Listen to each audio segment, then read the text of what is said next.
কৃষ্ণের জয়। রাধে রাধে। আমার সকলে শুধু ভক্তবৃন্দের চরণে আমার আন্তরিক শতকোটি প্রণাম। আসুন আমরা শ্রীমদ্ ভগবদ্ গীতা দশম অধ্যায়ের চতুর্থ এবং পঞ্চম এই দুটি শ্লোক অধ্যয়ন করব। দেখুন, ভগবান প্রথম শ্লোকে যে পরম বচন শোনার নির্দেশ দিয়েছিলেন, এই যে পরপর তিনটি শ্লোকে সেগুলি জানাচ্ছেন।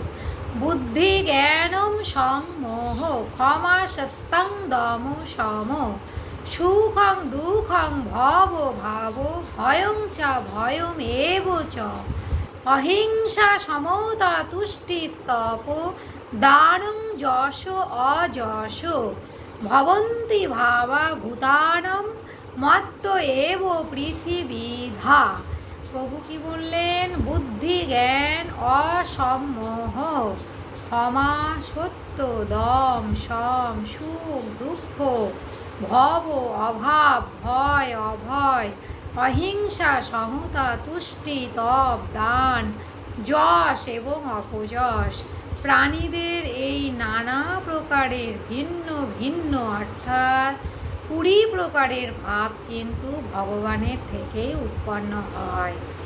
আমরা ভাবি লোকটি কত জ্ঞানী, লোকটি কত বুদ্ধিমান, লোকটি কত ক্ষমাশীল, কিন্তু আমরা একবারও বুঝতে পারি না যে ওটি লোকটির পার্সোনাল বৈশিষ্ট্য নয়, ওটি ভগবানেরই কৃপা, ভগবানেরই বৈশিষ্ট্য তার মধ্যে পরিস্ফুটিত হয়েছে। তাই দেখুন প্রভু কি বললেন? বুদ্ধি কোনো উদ্দেশ্য নিয়ে নিশ্চয়কারী বৃত্তিকে বলা হয় বুদ্ধি। জ্ঞানম সার অসার গ্রাহ্য অগ্রাহ্য নিত্য অনিত্য সৎ অসৎ উচিত অনুচিত কর্তব্য অকর্তব্য এই বিবেক অর্থাৎ ভিন্ন ভিন্ন রূপে জানা, একেই বলা হয় জ্ঞান। মানুষ মাত্রেই এই জ্ঞান ভগবানের থেকেই লাভ করেছে।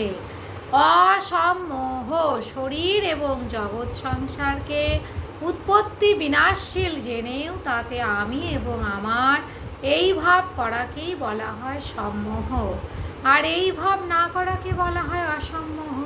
ক্ষমা, কেউ আমার প্রতি যত বড় অপরাধী করুক নিজের সামর্থ্য থাকলেও সেটিকে সহ্য করা এবং সেই অপরাধী আমার কাছ থেকে বা ভগবানের কাছ থেকে ইহলোক বা পরলোকে কোথাও যেন শাস্তি না পায়, এটিকে বলা হয় ক্ষমা।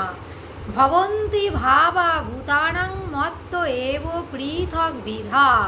প্রাণীদের এই নানা প্রকার ভাব ভগবান হতেই উৎপন্ন হয়, অর্থাৎ তাদের সত্তা স্ফূর্তি শক্তি আধার এবং প্রকাশ ভগবানের হতেই কিন্তু প্রাপ্ত হয়ে থাকে। এর তাৎপর্য কি? তত্ত্বত সবেরই মূলে ভগবানই রয়েছেন। দেখুন, আজকের এই চতুর্থ এবং পঞ্চম দুটি শ্লোকে প্রভু কত গুহ্যতম রহস্যের কথা জানিয়ে দিলেন। যদি আমরা সমাজে কোনো জ্ঞানী পণ্ডিত ব্যক্তিকে দেখতে পাই, তবে আমাদের অবশ্যই বুঝে নেওয়া উচিত তার মধ্যে যে জ্ঞান রয়েছে, পাণ্ডিত্য রয়েছে, সেটি ভগবানেরই। আমরা যদি দেখতে পাই কোনো ব্যক্তি এত অত্যাচারিত হয়েও সকলকে ক্ষমা করে দিচ্ছেন, তার মধ্যে যে এই যে সহ্য শক্তি রয়েছে, সেই সহ্য শক্তি ভগবানের কাছ থেকেই পাওয়া। তাই প্রভু কি বলেছেন? বুদ্ধিমান হোক, জ্ঞানী হোক, আর অসম্মোহ হোক, আর ক্ষমাপ্রার্থী হোক, সব কিছুই কিন্তু আমারই বৈশিষ্ট্য, আমার কাছ থেকেই তারা পেয়েছে। তাই আমরা যশ লাভ করি আর অপযশই বা পাই, বা অহিংসা বলুন সমতা বলুন, সব কিছুই কিন্তু ভগবানের কৃপা।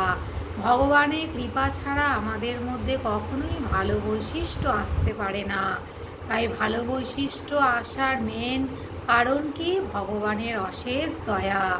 এইটিকে যদি আমরা সঠিকভাবে জেনে নিতে পারি, দৃঢ়ভাবে মেনে নিতে পারি, তবে আমাদের মধ্যে অহংকার থাকবে না।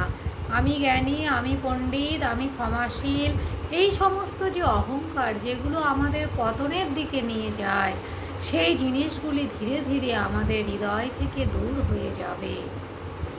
তাই কি করতে হবে? ভগবানের এই মুখনিসৃত বাণীগুলিকে ভালোভাবে আয়ত্ত করতে হবে এবং প্রত্যেকটি পদক্ষেপে স্মরণ করে চলতে হবে। যে প্রভু কি বলেছেন, কেন বলেছেন এবং এই কথাটির সত্যতা কতখানি, এটি যদি আমরা যাচাই করে চলতে পারি তবে অবশ্যই আমরা একদিন সত্যিকারের পণ্ডিত, জ্ঞানী এবং ধার্মিক ব্যক্তি হতে পারবো। এবার আসুন গীতা মাহাত্ম্য নিয়ে আলোচনা করি। গীতার্থং বাচ্যমানং যো না শৃণোতি সমীপত সশুকুর ভবাং যোনি মনকমধি গচ্ছতি। গীতা পাঠ কালে যেবা নাহি শুনে গীতা শুকরূপেতে জন্মিয়ে জন্ম যায় বৃথা। আজকে আমি শ্রীমদ্ ভগবদ্ গীতা ৭৭তম শ্লোকটি অধ্যয়ন করলাম।